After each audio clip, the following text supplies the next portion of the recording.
तो dragon ball super की एक नई वीडियो में आप लोगों का फिर से स्वागत है। तो आज हम बात करेंगे गोकू या वेजिटा ताकतवर है। तो सभी को पता है गोकू ही ताकतवर है, सभी कहेंगे वीडियो का टॉपिक देख कर ही कि भाई गोकू ताकतवर है और कोई नहीं।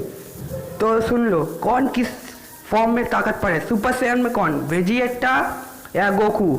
सुपर सैयन 2, 3, 4 नहीं, super Saiyan God, super Saiyan blue. तो हम उस सारे के बारे में बात करेंगे। तो चलो अपने मेन वीडियो की तरफ। I got broads in Atlanta, just to lean in the family, credit cards in the scammers, hitting the licks in the van, legacies, family। तो सबसे पहले हम बात करते हैं बेस फॉर्म की। तो बेस फॉर्म की अगर हम बात करें तो गोकू हमेशा बेस फॉर्म में मस्त रहता है, लेकिन वेजिटा अपने बेस फॉर्म में भी सीरियस रहता है और अपनी ताकत को बढ़ाने के लिए ट्रेनिंग करता है। गोकू भी करता है लेकिन अनसीरियस, वो ट्रेनिंग करता है सिर्फ मज़े के लिए। और वो अगर किसी दुश्मन से बेस फॉर्म में लड़ेगा तो वो मज़े के लिए ही लड़ेगा, लेकिन वेजिटा पूरे सीरियस से लड़ता है। उसे भी लड़ने में मज़ा आता है लेकिन मज़े के लिए नहीं लड़ता, पूरे सीरियस में लड़ता है। तो हम कह सकते हैं वेजिटा का बेस फॉर्म तगड़ा है और वो एक्सप्लोज से बच गया क्योंकि उसका बेस फॉर्म तगड़ा था, क्योंकि उसे मालूम है उस धमाके में उसकी सारी शक्ति चली जाएगी और वो बेस फॉर्म में आएगा तो उसकी हालत खराब हो सकती है। लेकिन वो फिर भी ठीक ठाक था और फिर भी वो सुपर सैयन ब्लू बन सकता है। लेकिन गोकू अगर होता तो वो सुपर सैयन ब्लू की हालत में नहीं होता, वो बेहोश हो जाता, ऐसा ही कुछ होता। तो वेजिटा का बेस फॉर्म जीत गया। अब सुपर सैयन फॉर्म, तो सुपर सैयन फॉर्म में हम कह सकते हैं गोकू सुपर सैयन फॉर्म को पहले ही मास्टर कर दिया सेल टाइम में, और वेजिटा सुपर सैयन 2 को हासिल कर लिया था माजिन बू टाइम तक और किसी भी दुश्मन से नहीं लड़ा था। और सुपर सैयन गॉड की जो पावर है वो गोकू से फ्यूज हो गई थी, इसी वजह से सुपर सैयन फॉर्म और भी ताकतवर बन गया। और वेजिटा और गोकू एक ही ट्रेनिंग करते थे, लेकिन गोकू ने सुपर सैयन को पहले मास्टर किया, इसलिए गोकू का सुपर सैयन फॉर्म ज़्यादा ताकतवर है। सुपर सैयन 2, जब वेजिटा माजिन फॉर्म में था और गोकू सुपर सैयन 2, तो दोनों सेम लेवल पे ही थे और माजिन फॉर्म सुपर सैयन 2 से भी ऊपर ले जाता था, लेकिन वो वेजिटा को कड़ी टक्कर दी, एक ही लेवल के थे। गोकू बेहोश हुआ क्योंकि वो उसे पता था कि वेजिटा उसकी मदद करेगा बू को हराने के लिए, इसलिए वो बेफिक्र हो गया था और वेजिटा ने उसे धोखा दिया और उसे बेहोश कर दिया। इसी वजह से तो सुपर सैयन 2 भी गोकू ही जीता। हम सुपर सैयन 3 की बात नहीं करते, सुपर सैयन गॉड मांगा की बात करते।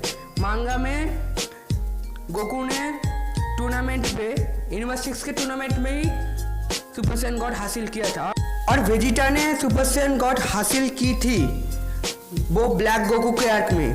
तो गोकू ने पहले ही हासिल की, तो कह सकते हो कि गोकू का सुपर सैयन गॉड मांगा में ताकतवर है। एनीमे की बात मैं नहीं कर रहा हूँ, मांगा भी कैनन है, तो मांगा में सुपर सैयन गॉड गोकू का ही ताकतवर है।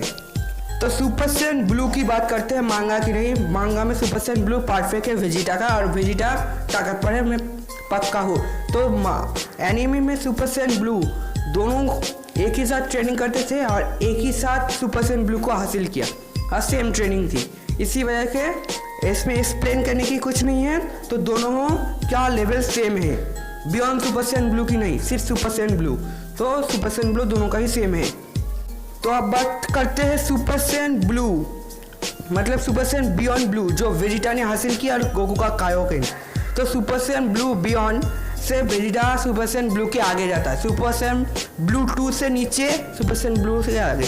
तो सुपर सैयन 2 में क्या होता है, सुपर सैयन से 8 गुना ज़्यादा ताकत मिलती थी, 8 गुना। और सुपर सैयन ब्लू 2 में भी वही होगा, 8 गुना। और बियॉन्ड सुपर सैयन में सुपर सैयन ब्लू में कितना मिलेगा, 6 गुना, ऐसा ही कुछ मिलेगा शायद सुपर सैयन ब्लू से। तो super Saiyan blue beat Goku का और कायोकेन वो भी बीट आराम से, लेकिन कायोकेन टाइम 10, मतलब सुपर सैयन ब्लू को 10 मल्टीप्लाई।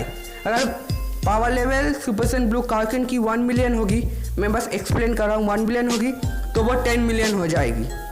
और अगर 20 हुई, कारोकिन टाइम हुई तो 20 मिलियन, और वेजिटा की 1 मिलियन हुई तो 6 मिलियन। तो कह सकते हो कि गोकू का सुपर सैयन ब्लू और कारोकिन टाइम 20 वेजिटा के बियॉन्ड ब्लू से ज़्यादा ताकतवर है। तो वेजिटा अपने इस नए फॉर्म में भी गोकू को सरपास नहीं कर पाया। समझ गए? तो कमेंट बॉक्स में ये मत बताना कि वेजिटा ने सरपास कर दिया, क्योंकि super Saiyan blue beyond blue में वेजिटा ने सिर्फ कुछ और ज़्यादा ताकत हासिल की है, लेकिन गोकू ने उससे भी ज़्यादा, क्योंकि उसने सुपर सैयन ब्लू टाइम 20 से सुपर सैयन ब्लू को 20 गुना ज़्यादा बढ़ा लिया, और वेजिटा सिर्फ कुछ ही गुना बढ़ा पाया।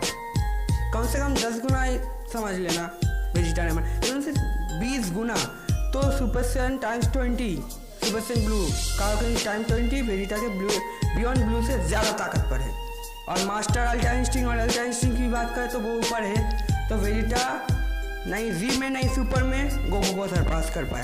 तो वेजिटा फैंस वास प्लीज़ कुछ मत कहना, क्योंकि ये सच्ची बात है, ये जी और सुपर से सच्ची बात है कि वेजिटा सरपास नहीं कर पाया। और टोरियामा की बात करो तो टोरियामा ने वेजिटा को वो न्यू फॉर्म दी है, तो ट्रोल मत करो। और टोरियामा ने गोकू को भी न्यू फॉर्म दी है। अगर टोरियामा ने नहीं दी तो वेजिटा का न्यू फॉर्म कभी नहीं आता, अगर टोरियामा नहीं दी तो गोकू का भी नहीं आता। तो टोरियामा ही असली है। तो होप तुम्हें वीडियो पसंद आई तो लाइक कर दो, शेयर कर दो, और जो नए हो चैनल को सब्सक्राइब कर दो यार। तो मिलते हैं नेक्स्ट वीडियो में। और हाँ, प्लीज़ कमेंट सेक्शन में गाली मत देना वेजिटा फैंस, क्योंकि मैंने गोकू का सपोर्ट किया, लेकिन ये बात सच्ची है। अगर टोरियामा नहीं होता तो वेजिटा का न्यू फॉर्म भी नहीं आता, नहीं गोकू का न्यू फॉर्म आया। टोरियामा ने वेजिटा को इतना ट्रेन दिखाया है और गोकू को बेफिक्र। बस और कुछ नहीं कहना। तो आज के लिए बस इतना ही, मिलते हैं नेक्स्ट वीडियो में। तब तक के लिए गुड बाय, टाटा, आरिगातो गोजाइमास, और गाली मत देना प्लीज़।